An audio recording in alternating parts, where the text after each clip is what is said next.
Bitter criticism. A good time to read the Russian media, Russia Today.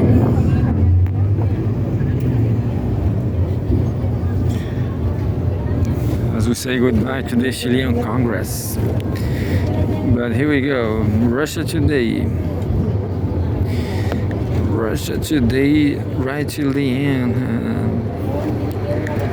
Russia Today. What happened? Russia Today better this way.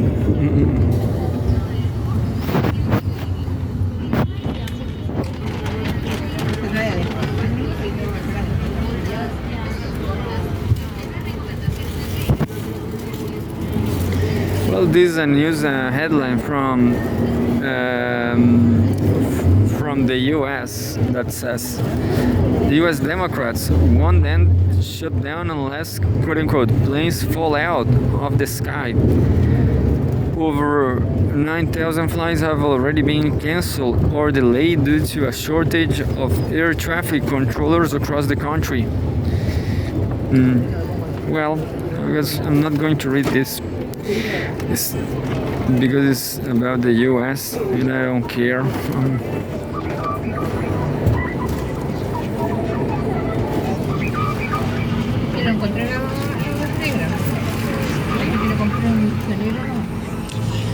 This is far more interesting. October 10th, home, world news. 2025. EU could fail to strike deal on frozen Russian assets, media. A plan to give 175 billion euros to Ukraine is stuck due to "quote unquote" political issues. Euractiv has reported, and there's a photograph showing. The photograph shows an EU ministerial meeting in Brussels, Belgium. EU member states are unlikely to reach a political agreement later this month on a 175 billion euros, 190 billion dollars loan package for Ukraine financed by profits from frozen Russian assets. Euractiv reports, citing several EU diplomats. The proposal, known as the "quote unquote" reparation loan, is backed by Germany, France, and several Eastern EU countries, but faces strong resistance from Belgium, which holds most of the immobilized assets. These funds were frozen under Western sanctions following the escalation of the Ukraine conflict in 2022. EU member states could fail to strike a deal at the next European Council meeting in 2 weeks' time, "quote unquote", given the complexity of the matter. One diplomat told Euractiv on Friday. Another official said there were still "quote unquote" technical, vehicle, and political issues that need to be sorted out, end quote, warning that the process could take time. And Belgium's Euroclear depository holds around 190 billion euros in Russian sovereign funds. Profits from manufacturer bonds linked to these funds have built up at Euroclear. And EU leaders want to use the money to finance an 140 billion euros reparation loan for Kiev by December. The idea is to avoid directly seizing the Russian assets by instead using the profits they generate to back EU-issued bonds. According to the Financial Times, frustration is mounting among member states over Belgium's reluctance to approve the scheme. Belgian Prime Minister Bernard de Wever recently said his country does not want to shoulder sole responsibility, "quote unquote", if it goes wrong, and has urged other EU members to share the risks. Supporters of the plan argue that it falls short of outright confiscation, claiming that Moscow could eventually agree to repay the loan as part of a future peace settlement. The EU has already transferred more than 1 billion from interest of the frozen assets to Kiev, but several countries remain cautious about the legal and financial implications of further measures. Russia has denounced any attempt to repurpose its sovereign wealth as quote-unquote theft.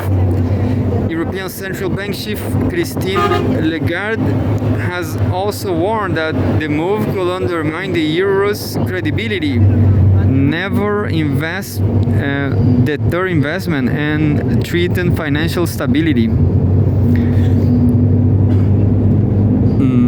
Well, that was an interesting first. Yeah, nothing new there. It's just a speculation. But if you know what happened, there's nothing new. Russia to unveil new weapons soon, Putin. This may be really new, really news.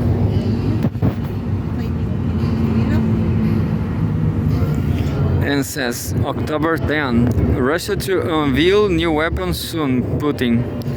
Testing of the unnamed system has been proceeding successfully, the Russian president has revealed it.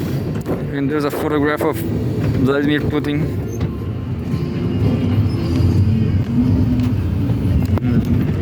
Russia is kind of crazy. In the video, Russian President Vladimir Putin in Dushanbe, Tajikistan. Russia will soon make an announcement on a new weapon at its disposal, President Vladimir Putin has said, adding that trials have so far gone well. Speaking on Friday at a press conference in Tajikistan's capital, Dushanbe, Putin said, quote, I think we will have the opportunity in the near future to break some news about a new weapon that we announced a long time ago, end quote.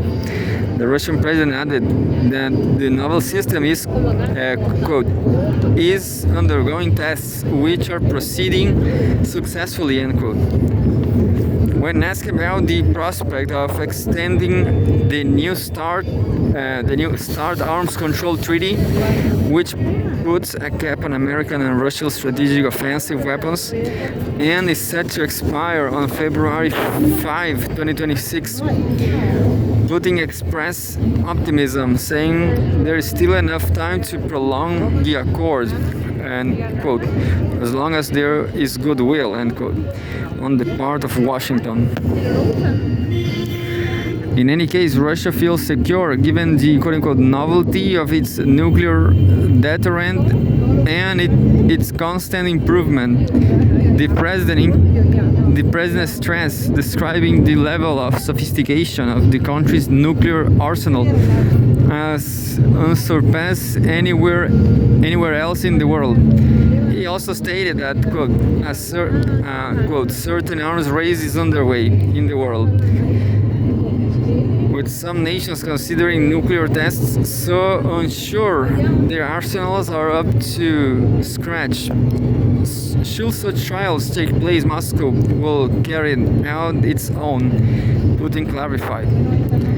Commenting on the prospects of U.S. long-range Tomahawk missiles being supplied to Ukraine, Putin said that our response will be the strengthening of the Russian Federation's air defense. Last week, the Russian president warned that should U.S. President Donald Trump agree to provide Kiev with Tomahawks, which cost an estimated $1.3 million each, and